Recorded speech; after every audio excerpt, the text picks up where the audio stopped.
欢迎收看。哇塞，这世界！我是梦，我是满思刚。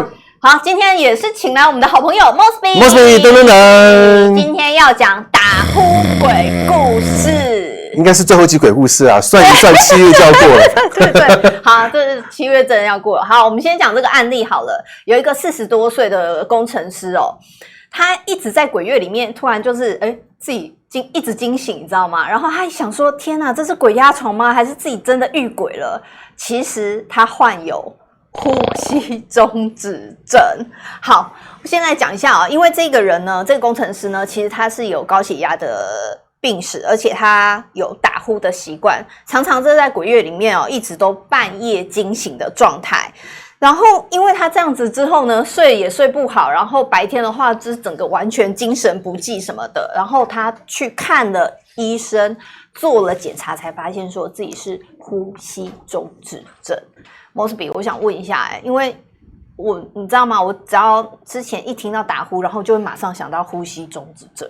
是，那因为这个故事其实蛮好玩的，因为鬼月鬼故事，但是对我来说，我会觉得其实或许是好兄弟告诉我们要注意身体哦，因为他健康亮红灯了，对，健康亮红灯，因为他睡觉的时候，如果他缺乏氧气，他就会到最后交感神经会启动，然后叫他说赶快醒，赶快醒，不然他的身体会受到伤害，所以他才会醒来。所以这反而来说，某些程度是一个身体的警讯。哇，小满，你说你有对不对？对，所以呼吸中止症比较容易得的患者是怎么样的患者？然后，比如说如果胖容易得嘛，那他瘦了就不得了吗？他会自己好吗？对，这个是一个很有趣的事情。在呼吸中止症来说，它有分小孩子和成人。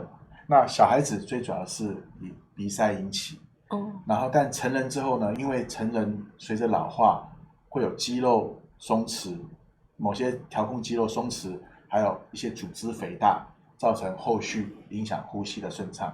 所以就分两种，一种是小孩，一种是成年人。小孩主要是因为过敏引起，所以过敏的话，通常呼吸中止症有几个科医生可以咨询。第一个是耳鼻喉科，第二个是因为脸型的关系，可以找口腔牙科，然后再就是还有胸腔科，这些都可以去。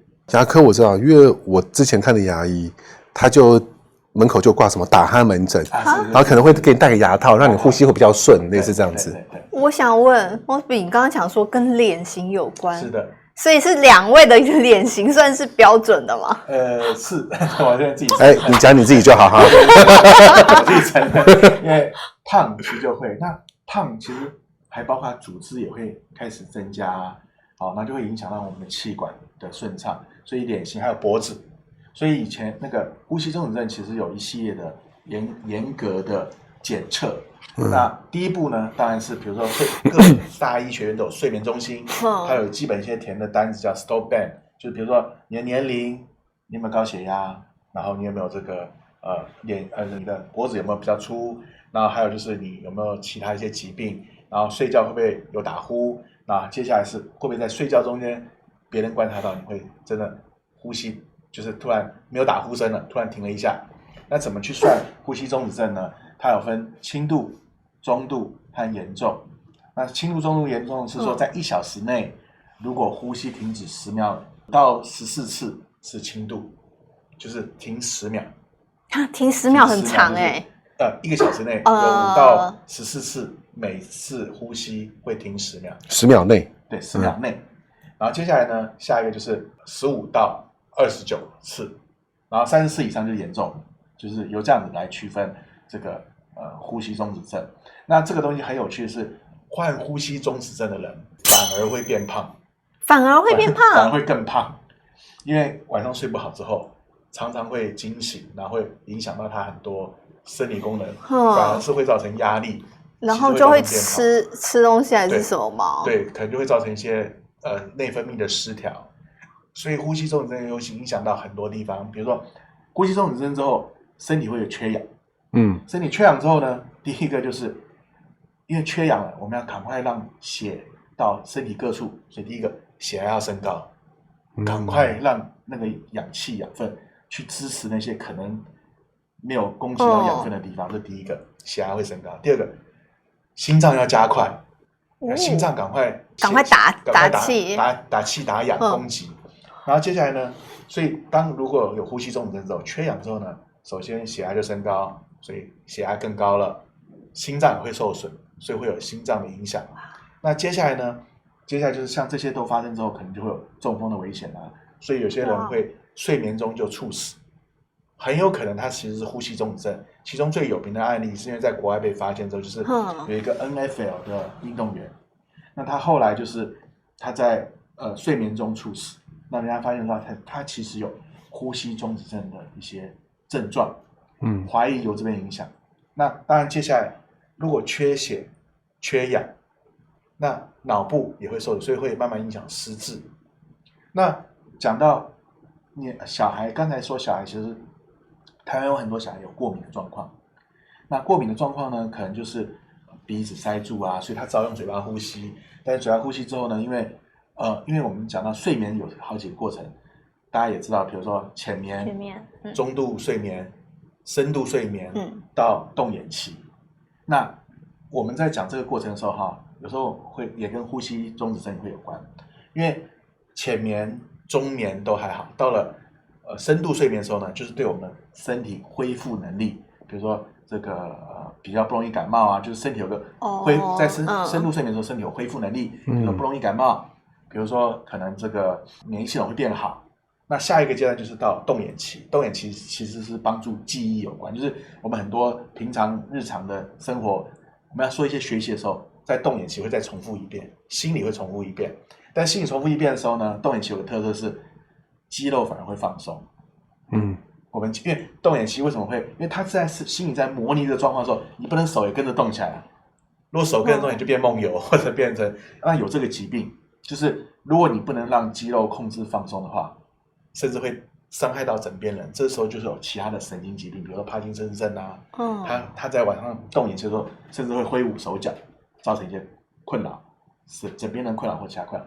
但是当你在动眼期肌肉放松的时候，那你的气管，就是因为我们刚才说庞大就是增生的组织或者是舌头，可能会挡住气管，那这时候就是在动眼期发生，所以在那个动眼期时刻很容易造成呼吸中止症的可能，因为呼吸中止症就是我们的气管被这个塌陷或挡住，那这样的情况，所以在这样的情况下说，我们其实尤其老年人因为有些这个时候我们叫他就可以把他叫醒就好了，对不对？对，但是为什么他会醒？其实就是因为交感神经，就是交感神经说兄弟，我没氧了，我没办法呼吸了，对，所以他就会自动醒，是这样来的。哇，所以呼吸中止症真会炸出这样子。但我想聊一下我自己本身的案例。我都很晚睡觉，因为会在处理事情，所以我平常就很累，我都睡得很少。所以基本上对我来说，我不知道我自己有呼吸中止症，没错。因为我自己睡觉跟我自己醒，我怎么会知道我有呼吸中止症呢？一定是你枕边人或是旁人看到才会跟你讲，要不然你要去医院做检测才会知道。对，所以我可能每天我都2-3点睡，然后早上6点半7点就起床，所以我睡得很少，所以我都是深眠3层睡眠，我躺下去不到10秒，没有数到10我就睡着，然后我早上就听闹钟我就起来这样。对，然后有一天我太太就跟我说，因为我会打呼，因为很累我就会打呼，她说你有呼吸中止症，我说怎么可能？然后我就是这样睡一睡一直打呼，然后突然就可能10秒钟，然后就开始在呼吸，对，所以她说我就是有呼吸中止症，那时候我才知道我有，对，所以我是因为胖有，还是太累会有，还是高血压会有？还是到底是哪一些？这该怎么？因为你有讲有一些评分标准嘛。对。那如果我变瘦了，我还是会有吗？还是自然就会好了？那个抱歉，刚才讲呼吸中止症有好几个原因，有3种原因，一种是生理构造性，就鼻腔或鼻腔塌陷啊，或者是因为随着年龄增长，那个器官就是会挡住气管，还有就是舌头，因为我说过舌头正常情况下，它可以在呼吸的时候它是有固定位置，但是就是刚才说在动眼期的时候，舌头可能会整个无力，它就塌陷到你的气管这样子哈。那这是构造型的，再就是中枢型的比较少，非常少。那接下来就混合型，所以这种3种是构造型、中枢型和混合型。那中枢型和混合型只有大概4%，所以大部分都是构造。所以刚才讲到，比如说小孩子这个过敏、鼻塞，然后用嘴巴呼吸，嘴巴呼吸还包括齿。那像他的这样的状况是他就是像我以前不会有，是最近才会有。第一个体重很重要，因为体重增加，呼吸中止发生的机会就会提升。那最有名的一个案例是美国的总统，他在1903年那时候，他就是有很严重的呼吸中止症。那刚才您讲的一些特色啊，就是说，其实你觉得我都很好啊，而且我一觉到天亮啊，我很累我就睡了，醒了就很开心。但是其实还是会影响到什么？就是虽然你这样做，你觉得你充分休息，但是其实隔天通常还是会有疲累的现象。对，我认为是我睡太少。其实有时候不一定是睡太少，而是呼吸中止症的其中一个表征。那后来这个塔虎托总统呢，他后来就是瘦了30公斤之后，也摆脱了睡眠中止症。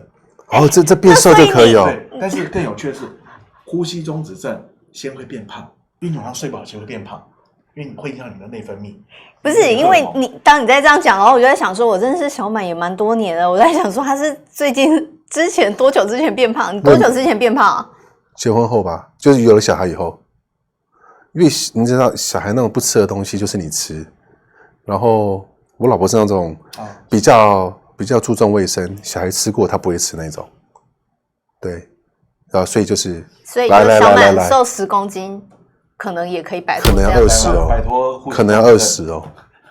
对啊，Mosby，我还想问呢，像我怀疑我自己有呼吸中止症，甚至说我是就是每年的健康检查的时候把这个东西加进去，费用高不高啊？呼吸中止症其实第一个可以安排检查，不过通常检查会比较麻烦，就是说要去大医院睡眠中心，他会做一个1整天的检查，可能让你睡在医院，带一些基本的器材嘛，去测血氧量、测神经反应，因为这才全面。然后但是有些人反而是去测的时候，因为要去睡大医院，会紧张，反而睡不好。那当然，他现在好像还有一些是，但是要询问专业医生。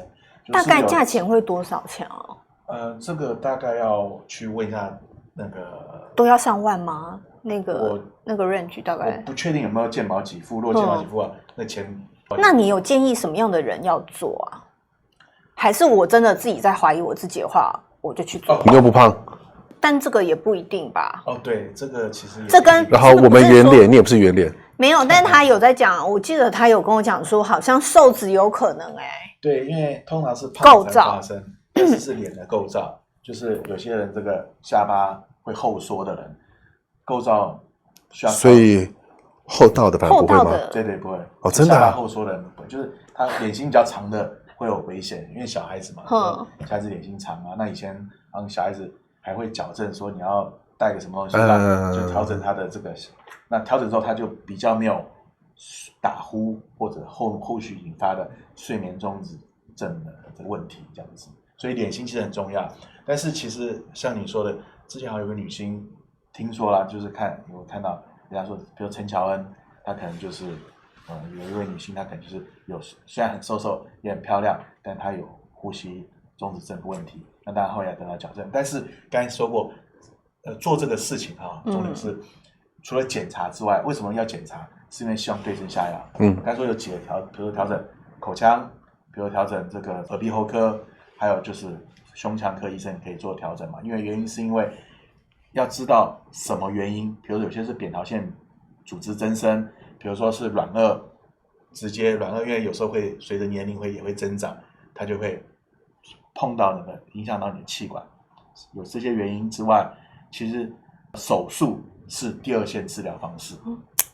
有些人去拔里面什么鼻中隔的肉啊，还是什么的，那也是耳鼻喉科可以去观察。但是鼻中隔那个手术感觉好恐怖。那是大手术是，那也是一个手术，而且手术之后做完手术之后，就是第一个还是要专业医生去看，但是做完手术后其实还有恢复的问题，就是因为他就是把你塞住那边组织做一些清除，对，所以这所有跟手术有关治疗呼吸中止症，说跟手术有关，都是第二线治疗。第一线治疗，比如说，当然你可能是戴这个矫正牙套，物理性的啦，对，物理性牙套，然后甚至有一个正压呼吸器。但是正压呼吸器现在就是说，有些人会戴不习惯，因为正压呼吸就是给你一个正压的气，让你把气管冲开，你就不会有呼吸中止症。因为本来是说后来那个气管塌陷，那就没有气了，就开始缺氧。而这个缺氧其实蛮厉害，就是说，因为一般来说我们在正常来说会测血氧量嘛，我们在医院见的，那正常都很高，99，低于94可能就很危险，开始要准备开始急救了。呼吸中止症有时候他们测的血氧量可以到70几，那是不可思议的低。但是对人体，因为我们是正常人嘛，虽然血氧量这么低，其实还是没关系，大概这样子。那但是医生也都很惊讶，因为我们会做睡眠侦测嘛，所以头上会戴神经检测，也会侦血氧量。一看哇，他怎么那么低？但其实这时候就已经在开始伤害自己的身体了。所以呼吸中止症为什么严重？是说它其实是一个慢性伤害身体的过程，而且让你缺氧，然后实际上也会影响到这个。而且我觉得它就是整个就是大地雷啊，心脏、血管还有脑部，对，脑部，尤其脑部，因为缺氧啊，太恐怖了啊！那所以而且是一个长期的过程，但是这其实也是个身体老化的过程。怎么样的人才需要到医院去做相关的检测？家人就会跟你讲，然后你再去做。对，因为一般来说，其实发生率大概是5%，其实不少。5%？为什么我身边周遭有那么多？我有，你有，然后谁都有。对啊，我就觉得，我们今天3个人里面2个人都有打呼跟呼吸中止症不太一样，因为打呼可能是，我知道，对，这2个是不太一样。但是如果可以的话，当然还是要做检查，因为这样才可以对得下来。但是第一步还是尽量先做基础的第一线的矫正，甚至就是参考医生说是不是你需要其他的方式啊，因为医生都会给我们很好的建议这样子。除了这个打呼的时候，就是中间。你刚示范那个是怎样？那个我刚刚这是这样哦，就比如说睡觉会打呼，对不对？然后你可能等了10秒就没有呼吸，然后就这样，这样会这样，等于是交感神经会把你叫醒，赶快起来，赶快起来。除了这个这样呼吸的状况之外，它还有没有其他？因为你刚刚讲说什么嘴凸，对，嘴凸、金鱼嘴啊，还有就是像圆脸，脖子厚或者是嘴凸，就他，对，所以脖子就有富贵脖那样子就会，对，那因为连富贵脖都有啊。其实我们会发现人年纪越长，打呼声音越大，就是因为他有些开始人越会那有整个肌肉垮了嘛，对啊，还有肌肉也会。照理说那应该是50、60岁以后，甚至60几岁以后的事情呢，所以40几岁算是年轻了，对不对？不，但是都会有啊，都会有，还有包括肌肉。我刚才说过，在动眼期，肌肉会尽量放松嘛。那放松之后，我们比如说舌头它的位置如果不对的时候，就会影响到气管。所以你可能垫枕头垫高一点就不会啦。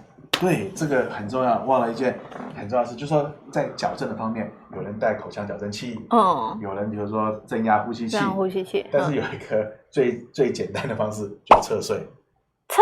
侧睡会比较好，因为侧睡的话，因为我侧睡也会。正躺的时候。你的舌头可能会塞住你的气管，就是因为你一放松嘛，就塞住气管。但侧睡的时候就会好很多。那侧睡唯一，当然有些人可能，因为有些人一开始就只有脊椎侧弯。对啊，就是我才刚刚要讲说，不行脊椎不好所以我会说，其实找医生做一个正常的检测是很重要的事情。只是我没有想到他的检测居然会类似像说你心律不整那样子，直接要测一整天。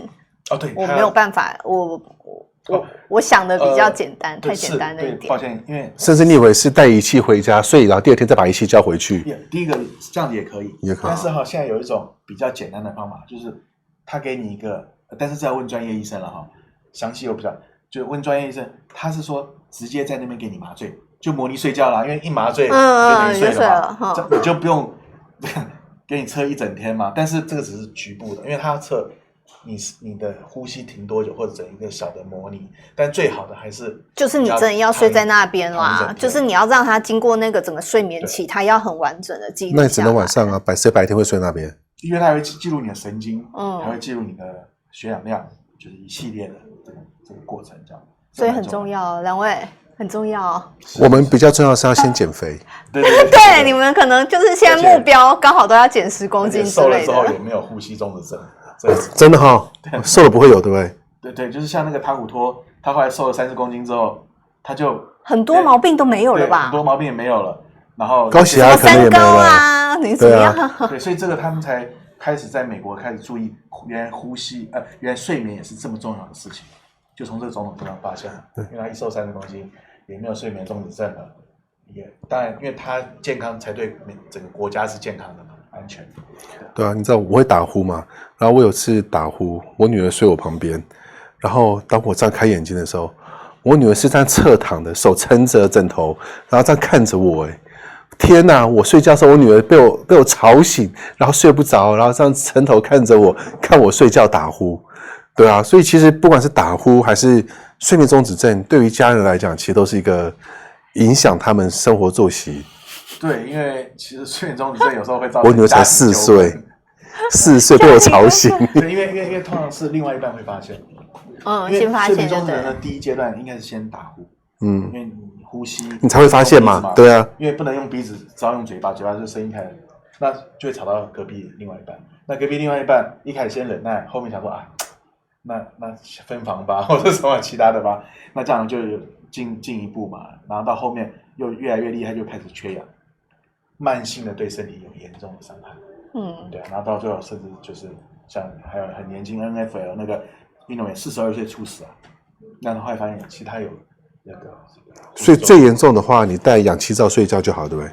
对，但是他这个就是还是要看人，因为很多人戴不下这个氧气罩。不过未来科技发达，可能会不一样的改变。那还有就是，比如说，当然就要看医生。比如说，有些人会贴这个鼻腔，就是这边有那两个，对啊，等等的。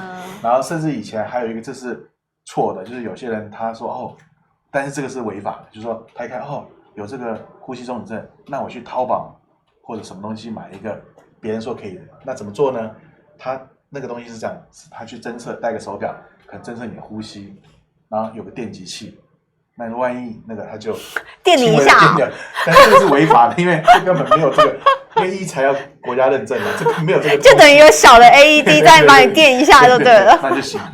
但是这个其实当然是违法，就是说我们要找合格的。这个我觉得这个是我听到最有趣的方式。就是因为这个东西在国家没有，这个可能进口就会被抓了。那多麻烦，你就直接设手表设手机设闹钟，每个小时叫你一次就好了。那你就不用睡了。还是蛮科学的，因为它侦测到你真的。对，它是还有侦测。但是这是不行的，这是错误的。对。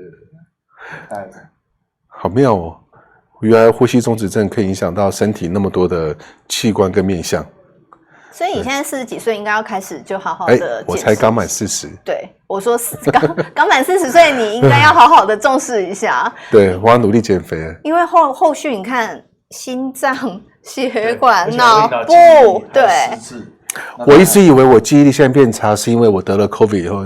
没有，其实你是阿兹海默症间期。这得了 COVID 以后，记忆力变好差哦。然后我曾经去我妈那，然后我儿子跟我说：“爸爸，记得把我书包拿下来哦，还有我的水壶。”我说好。然后结果我去那边跟我妈聊完天，我就走了。很好啊。然后我儿子就说：“书包跟水壶呢？”啊，对哦。然后我儿子说：“还是要我自己来。”别再讲了，我有一次跟满在聊天，结果你知道，我们就一直在讲 Zara 那一栋到底叫什么？那一栋大楼到底叫什么名字？然后我们两个就然后大概搞了1分钟，然后就说统领。对，统领在台北人没有人不知道，可是对，然后我们两个就然后就算了，就这样子。好啦，今天的打呼鬼故事告一段落。希望呢，大家如果真的就是有打呼的人，或者是怀疑说另外一半已经跟你讲说，你中间有停了10秒没有呼吸的，麻烦最好就是要赶快去找医生，然后去看一下自己的身体状况怎么样。他要报哪一科？你说除了耳鼻喉科，然后胸腔科，还有牙科以外，他有什么？